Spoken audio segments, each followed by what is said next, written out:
ठिकाणी काल ज्या घटना घडलेली होती रुपाली गडगे यांचं निधन झालं होतं, त्याच्यामध्ये वेगवेगळ्या चर्चा अशा आपल्या पसरली होती की त्यांचा मृत्यू उष्माघाताने झाला, परंतु नंतर त्याच्या कुटुंबियाने असा आरोप केला की उष्माघाताने मृत्यू झाला नाही, डॉक्टरांच्या हेळसांड किंवा घरकर्तीपणामुळे मृत्यू झाला.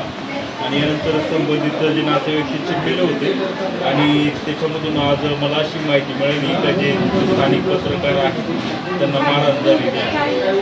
तुमचं नाव सांगा संपूर्ण. सुनील वाळवे. गहिनी साहेब काय झालं आज? सकाळी त्यांचं काहीतरी कुटुंब जो काही महिलेचा मृत्यू झाला होता ते कुटुंब आणि ते डॉक्टर आहेत त्यांच्यात काहीतरी चालू होती चर्चा. ज्यावेळेस मी तिथे गेलो त्यावेळेस मला ते म्हणले तुझा काही विषय नाही.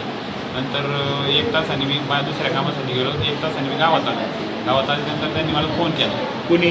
बाबाजी कांतेला गाडले ते कोण? ग्रामपंचायत सदस्य होते.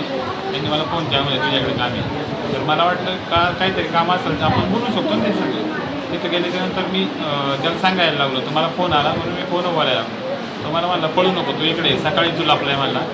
आणि मी म्हणलं लपायचा काय विषय तेव्हा मी काय केलेलंच नाही. तर त्यांनी सांगितलं बुवा स्थानिक डॉक्टर आमच्या काही रेकॉर्डिंग आले तर तुझी उष्माघाताची बातमी व्हायरल केली. ऑलरेडी मी ती केलीच नव्हती ना.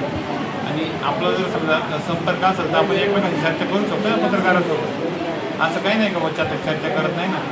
त्यांनी लगेच जे रॉड बुक्क्यांनी पायाच्या बुटाच्या लाथांनी मारहाण करायला सुरुवात केली. तिथे शेजारी किराणा दुकानाच्या टेबलवरती दाबलं आणि दाबूनवरून बुक्क घालायला सुरुवात केली. तोंडात बुक्के घातलं. तोंड फुटलं होतं दात शिरला होता. आणि बुक्के विक्के काही लागेल ते घालायचे.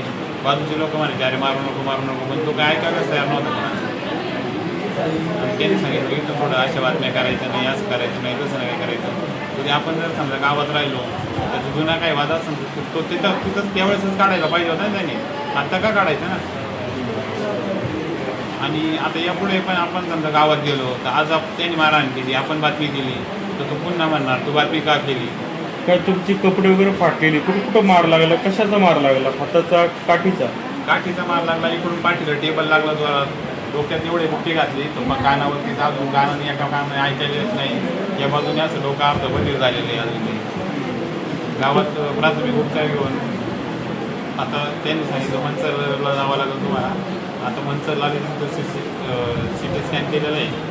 सिटी स्कॅन करून आपल्याला रिपोर्ट यायला वेळ लागेल डॉक्टरमध्ये.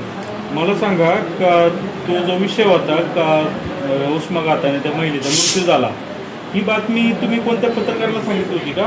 नाही, पत्रकाराला सांगितली नव्हती, पाठवली पण नव्हती. मग फक्त आमचा फोन चालला होता. माहिती घेत होते तुम्ही? माहिती घेत होतो आम्ही एकमेकाशी.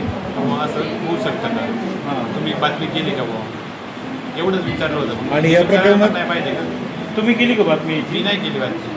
मग ते एक व्हॉट्सअपला एक पोस्ट फिरत होती उष्माघाता मृत्यू, तुम्ही टाकत होती का? नाही, पोस्ट कोणी टाकली होती मला माहिती नाही. तुम्हाला माहित नाही? अजिबात नाही. तुम्हाला कशावर वाटलं काय या महिलेचा उष्माघाताने मृत्यू झाला होता? पोस्ट पाहिली होती म्हणून मी डॉक्टरांकडे गेलो होतो. पोस्ट पाहिल्यानंतर मी गेलो होतो. आणि त्याआधी पण ज्यावेळेस त्या महिलेला चक्कर आली ना त्यावेळेस मी गावात जात होतो ना, त्यावेळेस चक्कर आली म्हणून मी तिथं पाहायला गेलो होतो कोणाला चक्कर आली. त्यावेळेस पण मी ते हॉस्पिटलमध्ये गेलो होतो. त्यावेळेस डॉक्टर त्यांना महिलेला औषधोपचार करत होते. त्यांना कॅडबरी वगैरे खायला दिली. त्यावेळेस महिलेची प्रकृती थोडी बरीपैकी होती. असं कोणी वाटतही नव्हतं का असं होईल. म्हणजे बातमी करण्यासाठी तुम्ही माहिती घेत होते डॉक्टरांकडे आणि हो. त्याच वेळेला तो त्यांनी राग धरून हल्ला केला तुमच्यावर. हल्ला केला. पण एवढे पण जीवाची घेऊन मारहाण करणं योग्य नाही ना. जे काय असं तो समंजसपणाने विषय मिटला म्हणा असताना नाकावर बुक्के घालायचे, तोंडावर बुक्के घालायचे, डोळ्यावर पाठीत मारायचे, लाथा घालायच्या, टेबलवर टाकायचं मला त्या. मी एवढे सांगतोय तर काय असेल ते आपण बसून बोलू ना. त्यांनी डायरेक्ट मारायला सुरुवात केली. मला काय ऐकून पण नाही घातलं. हे चुकीचं आहे ना. आणि जनतेने त्यांना ग्रामपंचायत सदस्यपद दिले, जनतेने निवडून दिले. जनतेने मारहाण करायसाठी नाही त्यांना ग्रामपंचायत सदस्यपद दिलं. जनतेच्या काही अडीअडचणी सोडवण्यासाठी त्यांना ते पद दिलेलं आहे. त्यांनी जर अशी मारहाण करीत असेल तर काय उपयोगी? उष्माघाताबद्दल जी काय अफवा किंवा काय असेल विषय तो मला सांगा. डॉक्टर काय म्हणाले? ते म्हणाले होते का असं होऊ शकतं म्हणून? त्यांनी प्राथमिक माहिती म्हणजे अंदाज सांगितला होता फक्त असं होऊ शकतं. पण त्यांना पण पूर्णपणे अजून ती गोष्ट माहीत नव्हती. गैरसमज करून किंवा तुमच्या जी आपली खाजगी चर्चा आहे तुम्ही म्हणले असं होऊ शकतं त्याचा गैरअर्थ मी विचारून मी कोणती बातमी केली नव्हती ना, ती जी असते किंवा मी डॉक्टरांची बाईट घेतली असते किंवा ती लावली असते किंवा कोणत्याही प्रकारची बातमी केली असते तर त्यांनी मला बोलणं आवश्यक होतं ना. कोणत्याही प्रकारची बातमी केलेलीच नव्हती. ठीक आहे.